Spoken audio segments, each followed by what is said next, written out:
Largest corridor in India రామేశ్వరంలో అన్నారు. నిజమే, చాలా పెద్దదిగా ఉంది. వెళ్ళాము, చూసాము. బట్ ఇక్కడ అంతకంటే పెద్దదిగానే ఉంది. బట్ దీన్ని ఎందుకు పెద్దది అని గుర్తించట్లేదు, నాకు అర్థం కాలేదు. డెఫినెట్గా రామేశ్వరంలో పెద్దది. ఇన్సైడ్ ఉంది, అది టెంపుల్కి ఇన్సైడ్ ఉంది.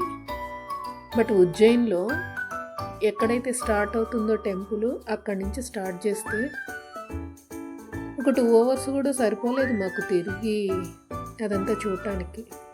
ఇంకా అలసిపోయాము. తిరిగి అంతా కంప్లీట్గా చూడలేకపోతున్నాం. 2 hours అయినా కూడా ఇంకా అంతకంటే ఎనర్జీ ఏముంటుంది. బహుశా మన ఇండియాలోనే ఇది సాధ్యం అనుకుంటా. ఒక్కొక్క స్తంభానికి ఆ శిల్పకళ చెక్కున్నారండి. హ్యాట్స్ ఆఫ్ చెప్పాలి ఆ శిల్పులు ఎవరో కానీ వాళ్ళ నైపుణ్యానికి. ఏది చూసి ఇది ఇంత అద్భుతంగా ఉంది అనుకునే లోపల ఇంకొకటి. ప్రతి ఒక్కటి ఏది చూడాలి, దేని గురించి వర్ణించాలి, ఏం లేదు. ఇంకా అలా అసలు ప్రతిదాన్ని డీటెయిల్డ్గా తీయాలి అని అంటే వీడియో చాలా లెంతీ అయిపోతుంది. సో అందరూ అంత ఓపిక్గా కూడా చూడలేరు, ఎక్స్ప్లెయిన్ కూడా చేయలేము. ఇక్కడ ఈ ఓంకారం, త్రిశూలం ఓం షేప్లో ఉంది. సో ఇది కారిడార్. దూరం నుంచి ఒక వ్యూ లాగా చూపిస్తే ప్రతి చోట ఒక్కొక్క ఆర్చ్ లాగా పెట్టి ఒక టెంపుల్ వ్యూ చూపించారు అక్కడ. దాని లోపల మళ్ళీ ఒక చిన్న ఆర్చ్ పెట్టి దాని లోపల డిజైన్ చేస్తున్నారు.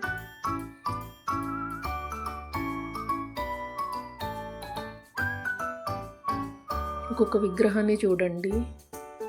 ఇక్కడ ఋషి తపస్సు చేసుకుంటూ ఉన్నట్టు. 7 ఋషులు వీళ్ళు.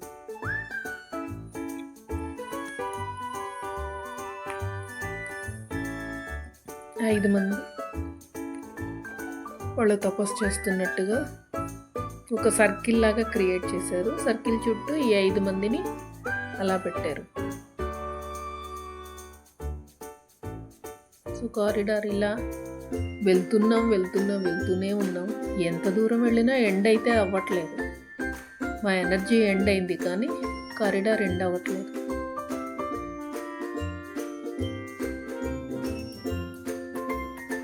ఇక్కడ శివుడు త్రిశూలంతో ఎవరినో చంపుతున్నట్టుగా ఉంది.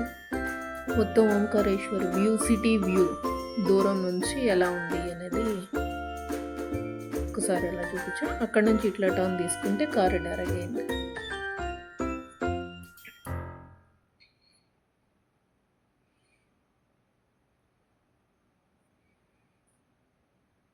వీటిల్లోనే శివుడికి పెళ్ళైనట్టు భారత్. ఇప్పుడు మనం ఇది ఇక్కడ చూస్తున్నాం కానీ అప్పుడు శివుడికి కూడా చేశారండి. అవి కూడా ఉన్నాయి. అంత సుబ్రహ్మణ్యం స్వామి,